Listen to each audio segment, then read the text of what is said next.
For this, we're going to be speaking to Dr. Marka-e-Haq, who's an expert in strategic affairs and an author from Islamabad. Thank you very much, Dr. Zia, for joining us and being a part of the newsroom today. Looking back to where we stand today and tracing it all the way from the India-Pakistan conflict in May last year and, of course, Pakistan's armed forces' response to it, how do you think that the current position, the geopolitical position of Pakistan and the central role that it's playing internationally can be traced back to that victory last year? Yeah, thank you very much for inviting me. A very, very important day and a very, very good question. Actually, a lot has changed in the last 1 year. That was perhaps the game changer. May 25, the night of 6th and 7th was a game changer for Pakistan, not only for Pakistan Air Force, Pakistan Armed Forces, but the state of Pakistan. The game has really changed since then. Let me just briefly review those 4 days or 96 hours that the war went on. India perhaps miscalculated the resolve of Pakistan Armed Forces and the national resolve that the people stood behind solidly. And also they probably miscalculated the politico-military leadership was on the same page or not, because of the prevalent political instability since 2022.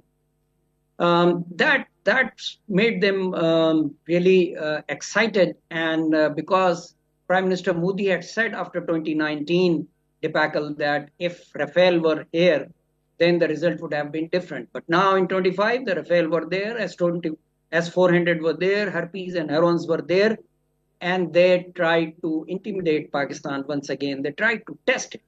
I was surprised that why do Indian leadership always pitch Indian Air Force as a war opener?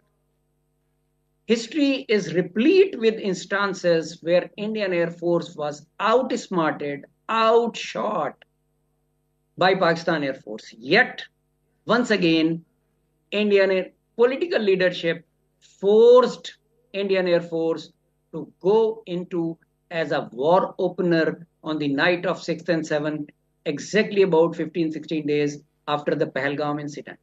Pakistan Air Force, Pakistan Armed Forces were preparing for that night, for that day, because of the continued picture which they were seeing since Balakot.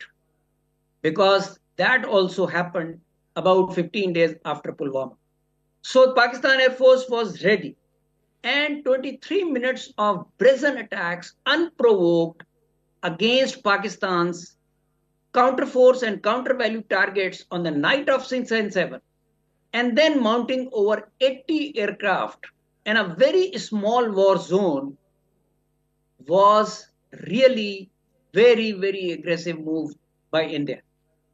Pakistan first absorbed those ground attacks, BrahMos and the drones and the UAVs, and after that exercised extreme restraint in responding the provocations in the air. But when the Air Chief Marshal Zahir Ahmed Babar Sidhu, sitting in the ops room, consulted with the Army Chief of Army Staff, General at that time, Syed Asim Munir, that Indian Air Force is out to do some nasty action, then obviously the two commanders decided that political leadership has already given them the permission to respond any aggression against Pakistan territorial integrity and sovereignty. Chief of Air Staff decided to respond. And the response is now part of the history. Longest and maximum number of aircraft participating BVR versus BVR in the history of aviation.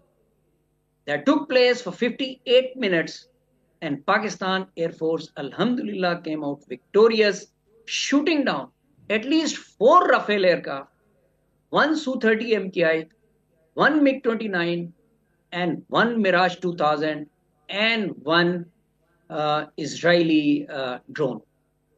So that changed everything, because US in the past few years was preparing India against China in Asia Pacific under Quad. But once 6 and 7 night happened and Indian Air Force was grounded, Pakistan Air Force achieved not air superiority, not air supremacy, but air dominance. Alhamdulillah.